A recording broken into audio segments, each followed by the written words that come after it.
कहानी की शुरुआत होती है सदियों पहले, जब चाइना में सॉन्ग वंश का राज था। एक दिन उनके राज्य में दी जाति के लोगों ने हमला कर दिया। उन्होंने अपने जोरदार हमले से जल्द ही सॉन्ग फौजियों का हौसला गिरा दिया। इधर सॉन्ग फौज का सेनापति लिन च्वान पूरी हिम्मत से उनका मुकाबला कर रहा था, लेकिन दी जाति के फौजी लाखों में थे। तभी खुशकिस्मती से जून बाओ नाम के एक आदमी ने ऐन वक्त पर आकर सॉन्ग फौज की मदद की। असल में जून बाओ वूजी कुंफू स्टाइल का एक तगड़ा खिलाड़ी था, इसीलिए उसने बड़ी आसानी से दुश्मनों के छक्के छुड़ा दिए। इस लड़ाई में उसका साथ दिया नन्ही योद्धा शीमी ने, जिसके सामने बड़े बड़े योद्धा टिक नहीं पाते थे। उन दोनों की मदद से आखिरकार सॉन्ग फौज ने दी जाति को लोहे के चने चबवा दिए। इसी बीच दुश्मनों में से एक लड़की ने लिन च्वान पर हमला किया। जल्द ही वो लिन पर भारी पड़ने लगी, जिसे देखकर जून बाओ उसकी मदद के लिए आया और फिर अचानक वो लड़की वापस चली गई। असल में वो लड़ने नहीं बल्कि जून बाओ से कुछ चुराने आई थी, और उसे चुराते ही वो सीधा अपने मुखिया राजकुमार दी के पास पहुंची। असल में ये उस जेल की चाबी थी जिसमें एक बहुत ही खतरनाक कुंफू मास्टर को कैद किया गया था।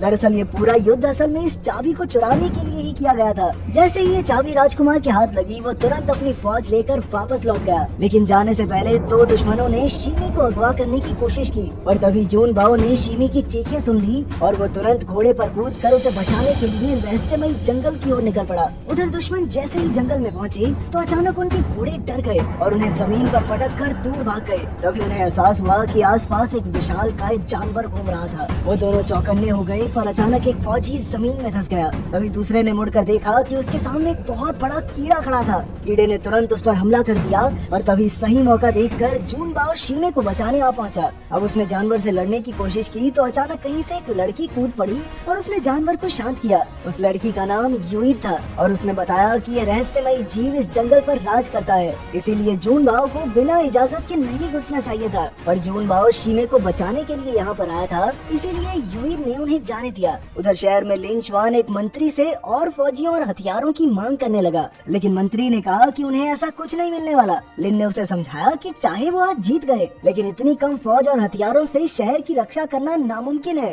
पर मंत्री के कान पर जू नहीं देंगी, इसीलिए लिन गुस्से में बाहर आ गया। राज्य की सुरक्षा की चिंता उसे खाई जा रही थी। खैर फिर जून बाओ ने उसे शराब पीने के लिए बुलाया। देख भाई, टेंशन तो रहनी है, लेकिन सेलिब्रेशन भी तो जरूरी है। असल में वो दोनों बचपन के दोस्त थे, पर फिर जून बाओ मार्शल आर्ट सीखने चला गया और लिन फौज में भर्ती हो गया। अब लिन भी चाहता था कि जून बाओ जैसे योद्धा फौज में भर्ती होकर राज्य की रक्षा करें, लेकिन जून बाओ ने इससे साफ इनकार कर दिया, क्योंकि उसे चंद पैसों के लिए किसी राजा के लिए अपनी जान देने में कोई खास इंटरेस्ट नहीं था। इसके बाद हम देखते हैं कि जून बाओ एक बूढ़े आदमी से मिलने गया जो पिछले 12 साल से कैद में था। उस बूढ़े आदमी का नाम था किरमाडा, और ये वही कुंफू मास्टर था जिसे राजकुमार छुड़वाना चाहता था। जून बाओ अक्सर जेल में किरमाडा से मिलने आता और शराब के बदले उससे कुंफू सीखता। वैसे तो वूजी मार्शल आर्ट्स वालों को ऐसा करने की सख्त मनाही थी, लेकिन जून बाओ को इस बात से फर्क नहीं पड़ता था। जल्द ही वूजी दल के नए मास्टर को चुनने के लिए मुकाबला होने वाला था, और जून बाओ को यकीन था कि अगर उसने दो अलग अलग कुंफू स्टाइल्स को मिला दिया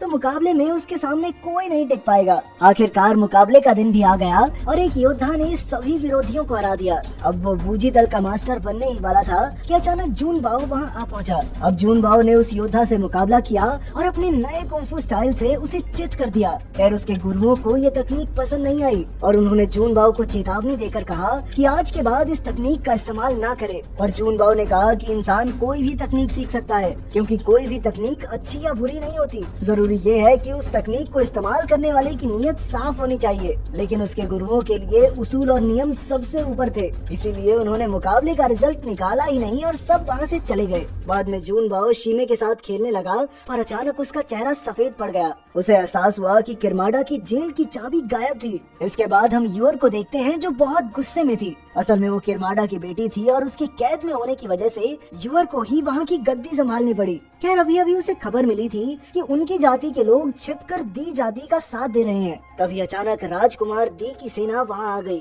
और उन्होंने यूर की तरफ दोस्ती का हाथ बढ़ाया ताकि वो दोनों मिलकर पूरे राज्य पर कब्जा कर सकें। इसके बदले में राजकुमार उसे किरमाडा की जेल की चाबी देने को तैयार था, लेकिन यूर ने उसका साथ देने से इनकार कर दिया। ऐसा करते ही राजकुमार के एक आदमी ने यूर पर जानलेवा हमला किया। यूर यूर के साथी जानते थे कि जहर से यूर की 3 दिन में मौत हो जाएगी, लेकिन कोई भी उसकी मदद करने के लिए आगे नहीं बढ़ा क्योंकि सभी पहले ही राजकुमार से मिल चुके थे। यूर को एहसास हुआ कि वो अकेली इन सब का मुकाबला नहीं कर सकती, इसीलिए वो वहाँ से भाग निकली। अगली दोपहर जून बाओ रोज की तरह घूमने निकला था तो अचानक उसकी नजर पेड़ के नीचे बेहोश यूर पर पड़ी। जहर फैलने की वजह से उसकी हालत बहुत नाजुक थी। खुशकिस्मती से जून बाओ के पास वूजी दल की कुछ खास गोलियां थी जो दुनिया की किसी भी जहर को काट सकती थी। उसने तुरंत ये गोली यूर को खिलाई और जल्द ही उसके शरीर से जहर का असर खत्म हो गया। इसके बाद रात के समय कुछ फौजियों ने वूजी महल पर हमला कर दिया क्योंकि वो किरमाडा को वहाँ से छुड़ाना चाहते थे। वूजी दल में ऐसा कोई योद्धा नहीं था जो इतनी बड़ी फौज का मुकाबला कर सके, इसीलिए वो बड़ी आसानी से किरमाडा को रिहा करके ले गए। उसी समय जून बाओ यूर के साथ बैठा बातचीत कर रहा था। अचानक शीमे ने वहाँ आकर उसे हमले की खबर दी, लेकिन जब तक जून बाओ वहाँ पहुँचा तब तक बहुत देर हो चुकी थी। उसने देखा कि चारों ओर लाशों के ढेर थे और वहाँ कोई भी जिंदा नहीं बचा था। तभी उसकी नजर अपने गुरु पर पड़ी जो अपनी आखिरी सांसें ले रहा था। गुरु ने उसे पास बुलाकर वूजी दल का नया मास्टर बनाया और कहा कि अब तुम्हें और शीमे को ही वूजी दल की परंपरा को आगे बढ़ाना है। आखिरकार जून बाओ और शीमे वहाँ से निकल पड़े और उधर किरमाडा रिहा होने के बाद अपनी बेटी यूर से मिला। उसने अपनी बेटी को घर वापस चलने को कहा, लेकिन यूर ने उसकी बात मानने से इनकार कर दिया। उसने किरमाडा को बताया कि कैसे उनके साथियों ने जरूरत के समय यूर को धोखा देकर राजकुमार से हाथ मिला लिया। यूर का मानना था कि वो लोग सिर्फ किरमाडा की शक्ति का इस्तेमाल करना चाहते हैं, लेकिन किरमाडा को इस बात से कोई फर्क नहीं पड़ता था। उसे बाकी के 8 मार्शल आर्ट्स दलों से बदला लेना था जिन्होंने 12 साल से उसे कैद में रखा था। इसके बाद किरमाडा अपने अड्डे पर लौट आया और तभी वहाँ दी जाति के कुछ नकाबपोश आदमी पहुँच गए। वो बाकी के 8 दलों को हराने में किरमाडा की मदद चाहते थे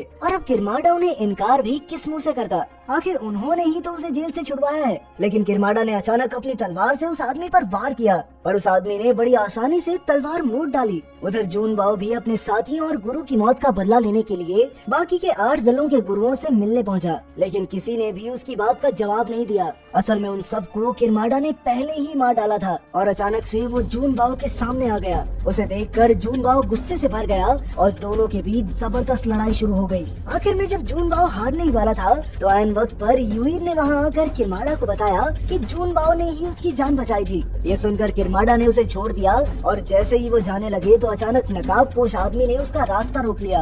अब किरमाडा ने डट कर उसका सामना किया, लेकिन कुछ ही पलों में वो हार गया। इसके बाद जून बाओ ने भी उस आदमी से मुकाबला किया, लेकिन वो भी उसके सामने टिक नहीं पाया। लेकिन वो उसका नकाब हटाने में कामयाब रहा और जैसे ही उसका चेहरा सामने आया तो जून बाओ के होश उड़ गए। ये कोई और नहीं बल्कि उसका खास दोस्त लिन चुआन था। तब ये खुलासा होता है कि लिन ने ही युद्ध में चाबी चुरा कर लड़की को दी थी। उसने ऐसा इसीलिए किया क्योंकि देश के सभी मंत्री करप्ट हो चुके थे और किसी को भी सैनिकों और आम लोगों की जान की परवाह ही नहीं थी। खैर अब उसने जून बाओ को अपने साथ मिलकर पूरे देश पर राज करने का मौका दिया, लेकिन जून बाओ ने साफ इनकार कर दिया क्योंकि लिन ताकत की चाहत में अंधा हो चुका था। शीमे को भी उस पर बहुत गुस्सा आया और उसने लिन पर हमला कर दिया, लेकिन लिन के एक ही वार से वो बुरी तरह जख्मी हो गई। ये देखकर अब जून बाओ लिन पर टूट पड़ा, लेकिन उसकी लाख कोशिशों के बाद भी लिन को खरोंच तक नहीं आई। तब किरमाडा को समझ आया कि इस हैवान से जीतना आसान नहीं है, इसीलिए उसने जंगल के उस विशाल जानवर को आवाज देकर बुलाया और शीमे, जून बाओ और यूर को उसके साथ सुरक्षित जगह भेज दिया। फिर उसने अकेले खुद लिन का सामना किया और आखिरकार उसी के हाथों मारा गया। उधर जून बाओ बाहर तो आ गया, लेकिन तब तक जहर शीमे के पूरे शरीर में फैल गया था और उसने जून बाओ की बाहों में ही दम तोड़ दिया। इससे जून बाओ अंदर से टूट गया और उसने भारी मन से शीमे को दफना दिया। अगले दिन वो गम में बैठा था कि अचानक दुश्मन फौज के 2 योद्धा उस पर हमला करने आ गए। उन्होंने मिलकर उसे खूब पीटा और आखिरकार उठाकर नदी में फेंक दिया। और फिर उसे अपने गुरु यूर, किरमाडा और लिन की बातें याद आई। वो समझ गया कि उसे क्या करना चाहिए। तभी एक सफेद और काली मछली उसके पास से गुजरी और अचानक उसके शरीर में अलग सी ताकत पैदा हो गई। अचानक उसकी आंखें खुली और उसने बाहर आकर अपनी नई शक्तियों से दोनों दुश्मनों को मार डाला। उधर राजकुमार लिन के काम से बहुत खुश था। उन्होंने बड़ी चालाकी से बाकी के 8 मार्शल आर्ट्स दलों का भी खात्मा कर दिया था और अब राजकुमार बाकी देशों पर हमला करने की तैयारी में था। पर लिन को उसका सेनापति बनने में कोई दिलचस्पी नहीं थी, बल्कि वो तो खुद पूरी दुनिया पर राज करना चाहता था। अचानक उसने वहाँ मौजूद सभी सभी योद्धाओं को मारकर राजकुमार पर हमला कर दिया। तभी यूईर और जून बाओ भी वहाँ आ पहुँचे और उन्होंने लिन को सुधरने का एक आखिरी मौका दिया, लेकिन उसने उनकी बात को अनसुना करके जून बाओ पर हमला कर दिया। उनकी लड़ाई के बीच एक बार फिर से वो जानवर आ गया और तब लिन को एहसास हुआ कि जून बाओ पहले से काफी ताकतवर हो गया था। अब उसे भी अपनी ताकत बढ़ानी थी, इसीलिए वो अचानक जानवर पर कूद गया और उसके दिल पर हमला करके उसका दिल ही निकाल लिया। उसका मानना था कि इस रहस्यमयी जानवर के दिल को खाकर वो भी ताकतवर हो जाएगा, लेकिन ऐसा कुछ नहीं हुआ और जून बाओ ने उसे पूरी तरह हराकर मार डाला। अंत में जून बाओ और यूईर एक दूसरे को अलविदा कहकर अपने अपने रास्ते निकल गए। यूईर ने शांति का जीवन चुना और जून बाओ दल को आगे बढ़ाने के लिए पहाड़ों की ओर निकल पड़ा।